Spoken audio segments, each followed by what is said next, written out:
এই বাচ্চা দুইটার অবস্থা খুবই খারাপ। এই যে আমি আপনাদের একটু দেখাই, এই দেখেন যে বাচ্চা দুইটার অবস্থা একদম খারাপ। বৃষ্টিতে ভিজে যে খোপের ভিতরে পানি ঢুকছে। আর এই যে বাচ্চাটা, এই বাচ্চাটা মানে একদম দুর্বল হয়ে গেছে। এই বাচ্চাটা হয়তো খাইতে পারে না, আর এইটাই সব খাবার খায় না। এই যে বড়টা, এবার বাচ্চাগুলোর ট্যাগও পরাইতে পারলাম না, সব দিক দিয়ে মানে লস। ট্যাগও আনতেও পারলাম না, পড়াইতেও পারলাম না। আর এই বাচ্চাটার অবস্থা খারাপ খুবই। আহ আহ আহ আহ আহ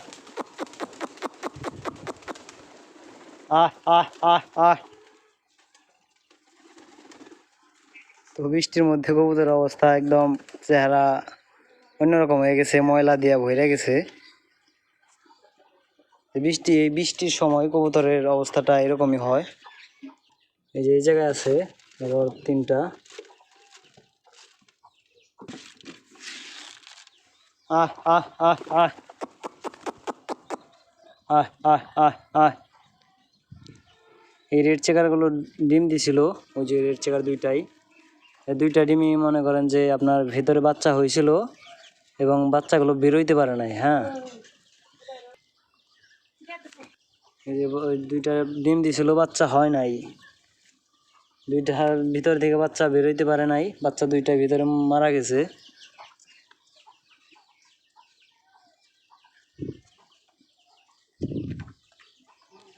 ওদের অবস্থা একদম খারাপ হয়ে গেছে গা ময়লা দেয়া। এই যে এটার তো বাচ্চা আছে, এই যে এটার বাচ্চাই। এই যে বাচ্চা দুইটা বের করছিলাম, বাচ্চা দুইটা আপনাদের দেখাই।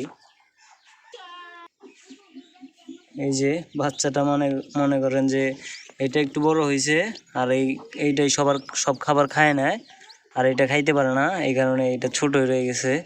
তো এটা হচ্ছে, এটা মানে ঠিক করার উপায় হচ্ছে আপনার কবুতরটা যখন এই যে সকালবেলা ছাড়বেন, ছাড়ার পরে যখন কবুতর আপনার খাবার খাওয়ার পরে যখন বাচ্চাকে খাওয়াইতে যাইব, আপনি করবেন এই বড় বাচ্চাটা সরিয়ে রাখবেন, ওই কবুতরের কাছ থেকে সরিয়ে রাখবেন।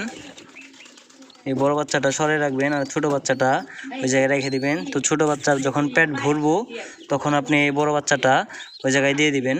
এটা পেট ভরে খাওয়াইতে হবে। যখনই কবুতরকে খাবার দিবেন, কবুতর যখন খাওয়াইতে যাইব, তখন আপনি এই ছোট বাচ্চাকে রাখবেন আর বড় বাচ্চা সরিয়ে রাখবেন। যখন বাচ্চার পেট ভরবে, তখন বাচ্চা দুইটা একসাথে দিয়ে দিবেন, পরে ওইটা খাওয়াইব। এই দেখেন, এই যে বাপে আইছে, এই যে বাপে আইছে। মানে আপনি এই পদ্ধতিটা যদি করেন, তাহলে আপনার বাচ্চাগুলো দুইটাই সমান হয়ে যাবে। তো এই কারণে কবুতরকে একটু সময় দিতে হবে। যখন কবুতরকে খাবার দেন, খাবার খাওয়ান, তখনই সময় দিতে হবে, তাহলে আপনার বাচ্চা দুটা সমান হয়ে যাবে। আর এবার একটা ট্যাগ করাইতে পারলাম না, এই যে দেখেন, তো সময়ের কারণে সময় পাইতেছি না। এই যে এটা হচ্ছে বাবা, এটা নর। কবুতরকে সময় না দিলে কবুতর সুস্থভাবে রাখা যায় না, পালা যায় না। এই দেখেন, এই যে আরেকটা কই ঢুকছে। এই যে পাটকাইটাও পরে রাখছি, নিচে পড়ে গেলেই মুরগির খোপে ঢুকে। যে পাট তো চাষা, এই কারণে আর কি উঠতে পারে না। এই যে মাদিটার জোড়াও দিলাম না, মানে ভাবছি ওই যে নটটা দেখাইলাম বাচ্চালা নর, ওই নটটার সাথে এই মাদিটার জোড়া দেবো, এই কারণে আর কি জোড়া দিই নাই এখনো। এটা জোড়া ছোটায়া এটার সাথে দিব, এই কারণে রাখা হয়েছে। বাচ্চাটা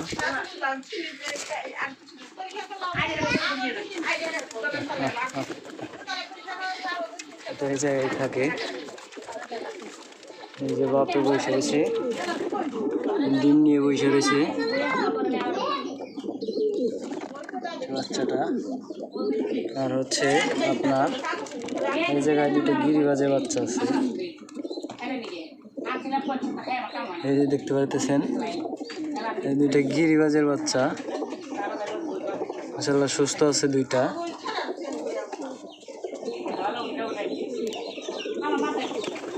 তো আজকে বাচ্চা রেসারের বাচ্চা যে কয়টা আছে, এই যে ধাপড়িতে দিয়ে দেবো। দাবিতে দিয়ে দেবো, ওই জায়গায় একটা আছে।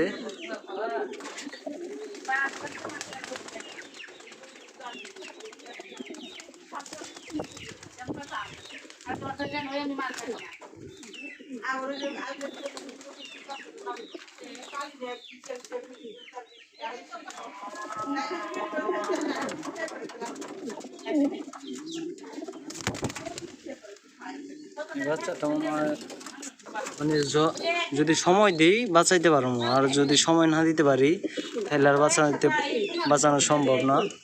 এই কারণে সময় দিতে হবে কবুতরে। কবুতর যত সময় দিবেন তত ঠিক মতো বাচ্চা পাবেন, সব কিছুই ঠিক মতো হবে। তো আজকে ভিডিওটি পর্যন্তই, সকলে ভালো থাকবেন। আসসালামু আলাইকুম।